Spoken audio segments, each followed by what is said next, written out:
Hi guys, you're welcome back to my channel. In this episode we are going to be talking about how you can support either a friend or a partner who has gone through some form of sexual trauma. You recall from our last episodes, we talked about what the person needs to do, but now we're talking about how you can support them. First of all, you need to understand that the person who has experienced sexual trauma needs reassurance. You have to reassure them that you still care about them. If they are your partner, you have to reassure them that you still love them. If they are even your sibling or your relative, you need to reassure them that you don't see them as any less because of what is happening. Very, very important. Very, very important. Having done that, you need to understand that they sometimes need to open up to people. However, let them do it at their own pace. Don't force them to open up when they are not ready to. Some people too want to talk about the situation over and over and over again. You need to allow them, because that may be their coping mechanism. So you need to bear with them, be empathetic and understanding that this is where they are currently, and then they need your support to be able to get through it. So be understanding that they sometimes have to vent or talk about it over and over again just to feel okay.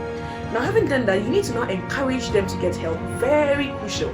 You need to encourage them to get help from a special, a health professional or a mental health practitioner, okay, or a mental health advocate, or any health practitioner. They need to get help. However, again, do not pressurize them. Do not cajole them into getting help. You need to encourage them, but don't pressurize them. Allow them to move at their own pace.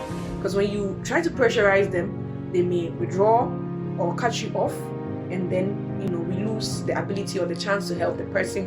Having said that, you need to understand that if this is your sexual partner who has been abused sexually, right, you need to understand that it will take time for them to get used to physical intimacy again. So you need to be very patient with them, very empathetic, and when you begin to introduce physical touch again, you have to be as gentle as you can be. You have to take your time, be patient with them, so that they know that it doesn't seem to them that it's the whole sexual trauma that is happening to them again. Now, the final thing I'll talk about is that you as a person who is supporting somebody, sometimes it can get frustrating for you. Sometimes you can get overwhelmed just because of everything that your partner or your friend or your loved one is dealing with. And so you yourself, you need to take good care of your own mental health. Remember to stay healthy mentally and sane so that you can help the person. Make sure to get yourself a counselor or a psychologist or a mental health person if you think you need some help adjusting with everything, all the changes that are going on, maybe your family dynamics or whatever. Take good care of yourself so that you can take care of the other person. At the end of the day, our goal is to ensure that they have the best, the smooth and the most peaceful recovery that they can have. And we are reminding them that it is not a hopeless situation and they are not alone.